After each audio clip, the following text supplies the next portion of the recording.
everyone, welcome back to my channel. My name is Jennifer and I am so happy you're here. I am actually doing a little bit different video. This is going to be part 3 of a collaboration series to help in preparation with Thanksgiving Day. This collaboration was established by Andrea from Craftia, Craftia Man, and basically on this part 3 we are talking about our upcoming Thanksgiving Day and what it looks like and maybe some sides or how we're preparing for it and whatnot. So I am actually going to my family and I are going to my mother-in-law's house for Thanksgiving Day, so I am not hosting Thanksgiving Day, but I do participate in a lot of the cooking for Thanksgiving Day. I am a vegetarian, so I like to incorporate a lot of sides and a lot of things that I can eat and that are healthy, nutritious, and incorporating whole foods, so real organic foods.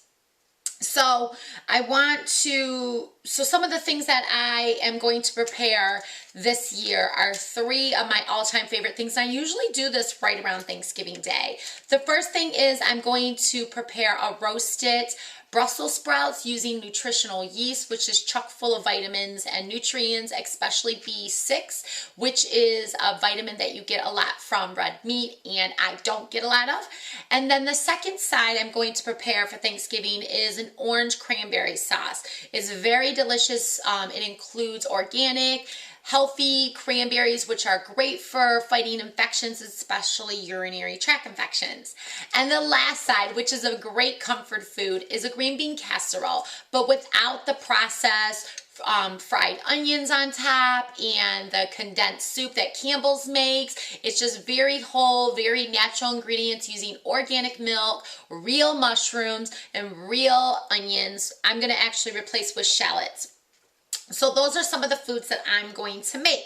So that is what our itinerary looks like. We don't get super duper dressed up for Thanksgiving. We basically wake up in the morning and start cooking and preparing for the day. We watch the parade on TV, followed by the football game here in Michigan. We are rooting for the Lions, which isn't one of the #1 winning football teams, but we still are diehards and we still root for that team on Thanksgiving Day.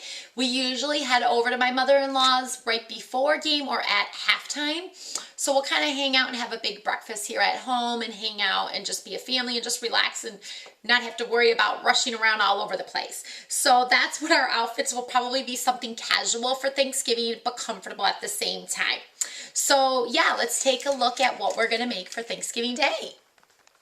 So we're gonna prepare this yummy cranberry sauce, which I told you about. These beautiful roasted Brussels sprouts with nutritional yeast. And this homemade version of green bean casserole. So let's go ahead and get started. All right, so the first Thanksgiving side, we are actually going to roast Brussels sprouts.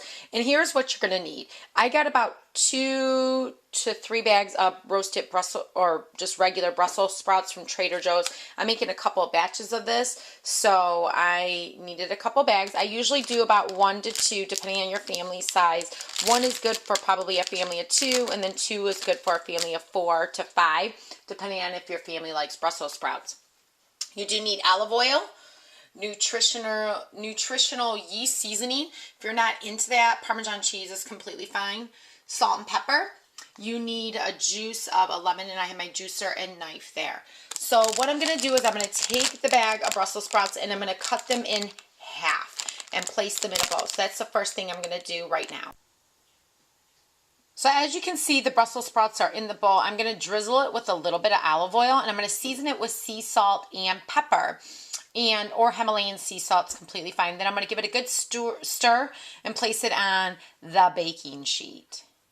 So I'm going to kind of spread these all around the baking sheet, just making sure that there's no pan showing and the Brussels sprouts aren't, there's not several on top of each other. I love Brussels sprouts during Thanksgiving. They're just so great, filled with B12s. Or no, not B12s, B6s, which is perfect for me because I am a vegetarian. There's tons of magnesium and potassium, vitamin C, and vitamin K. So these are all really great vitamins. So I'm going to go ahead and roast these for about 20 to 25 minutes in my oven. My oven's already preheated at 400. And yeah, let's go ahead and roast these and see how they look when they come out. All right, so the Brussels sprouts are done and roasted. You're going to take your lemon and slice it and drizzle it over the Brussels sprouts and then season it with that nutritional yeast. Like I said, you don't have to use the nutritional yeast. If you don't have any dietary restrictions, you can just use Parmesan cheese for it as well. I usually do that right before serving. So yeah, let's go ahead and do that. So I sliced my lemon and I'm going to put it in this like little lemon squeezer. I purchased this at Amazon, but you can get it pretty much anywhere. And I'm going to squeeze the lemon over my Brussels sprouts. If you don't have fresh lemon, you can just use lemon juice. That's perfectly fine as well. Giving this a good squeeze, getting the juices all over the Brussels sprouts. So I'm sprinkling the nutritionals yeast. And like I said, this is rich with magnesium, B6. You do get the B12 from the nutritionals yeast and tons of vitamin K and vitamin C. So a perfect Thanksgiving side. So we're going to go ahead and move on to the cranberry sauce. Yum.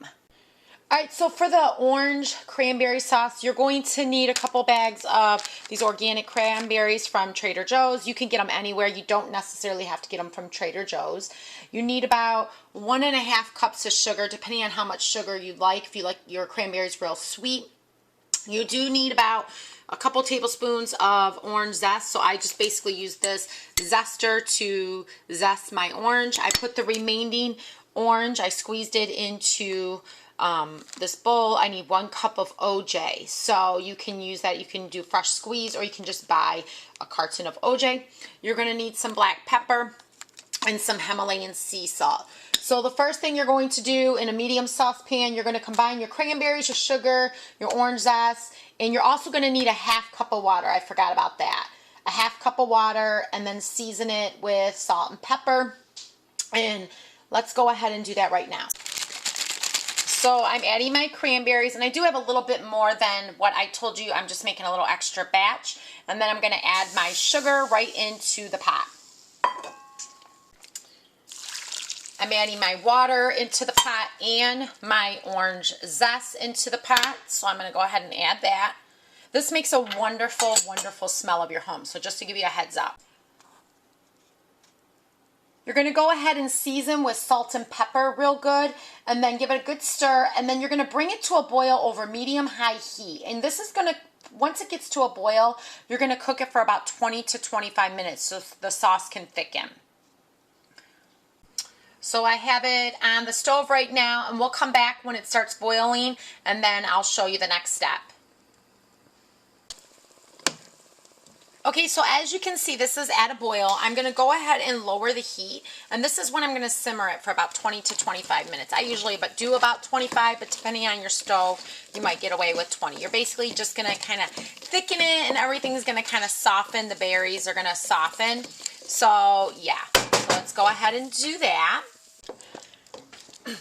As you can see, the sauce is thickened, and this is the time where I'm going to add my OJ, that freshly squeezed orange juice, and I'm going to give it a good stir, and then I'm going to serve it in a serving platter or store it in my refrigerator. This I like to set out on the counter for about an hour before I'm ready to eat it and use it for Thanksgiving, because everybody likes their cranberry sauce at room temperature. My family doesn't really like it steaming hot or cold. So I usually just set it out an hour before serving to get it at that room temperature. So there you have it, yummy cranberry sauce, perfect for Thanksgiving. Cranberry sauce is enriched with tons of antioxidants. It's great for urinary tract infections and tons of infections. So let's go ahead and move on to the last Thanksgiving side I like to prepare, and that's green bean casserole. All right, so for my last and final side, I'm going to make a green bean casserole. This is a vegetarian homemade version of green bean casserole. And what you're going to need is you're going to need about a couple of cups of vegetable broth. You're going to need some olive oil for sauteing and cooking. You're going to need 6 large shallots, and they kind of need to be diced because this is going to be your, I think they sound like French fried onions. That's going to be your French fried onions right there.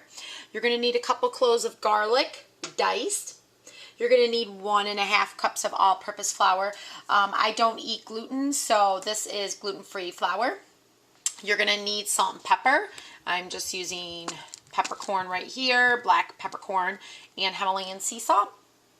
You are going to need 2 pounds of green beans. You can do these fresh or frozen. Mine are frozen from Costco.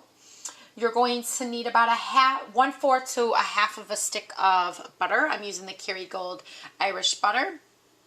You are going to need whole milk as well, which I don't have out right now, but you're going to need about 1 cup of that. So yeah, let's go ahead and get started. You're going to preheat your oven to 425, and then you're going to, over your skillet, you're going to heat some oil. So like I said, preheat that oven to 425, and then I am going to go ahead and get my skillet warmed and put a little bit of olive oil in there, and I'm just going to coat it. Take your shallots and add it into a bowl, and then I'm going to put about 1/2 of this all-purpose flour or gluten-free flour in there, and I'm going to coat my shallots in that, and that's what's going to go in the heated oil. Okay, so my shallots are in my skillet, and they are browning. This is probably going to be about 5 minutes for each side. And then over here, I'm going to start boiling a pot of hot water so I can basically cook my green beans. Okay, so while the shallots are cooking, there's my timer, it's just going off from my preheated oven. While the shallots are browning and the water is boiling, I'm going to go ahead and melt some butter over a saucepan and add my mushroom.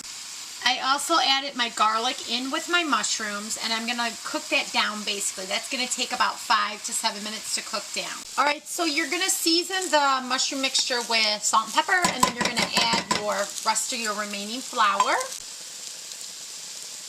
You're going to add about 1 cup of milk already in there, and then I'm going to put the vegetable broth in there. So you're going to add about, let's say about a couple of cups of that. So I'm going to go ahead and add that right now. And then let that kind of cook and thicken a little bit. That's going to be your cream mushroom. So we went ahead and drained the water from the green beans, and now we're going to add that mushroom mixture to this and coat it really well. Here I am coating it, and then I'm going to season it one more time with salt and pepper. And this is pretty much your green bean casserole part. So I went ahead and put the green bean casserole inside a baking dish. I'm going to preheat, well my oven's already been preheated at 425. I'm going to bake this for about 20 minutes at 425. So let's go ahead and do that right now. And then we'll check back, and that's when we're going to add those shallots that we fried up. 20 minutes, and now we're down to 19.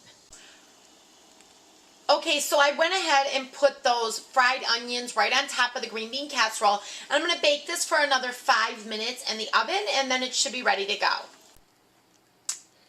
Okay, so there we have it, our last and final fun side for Thanksgiving. This is one of my favorite sides, using whole ingredients, homemade.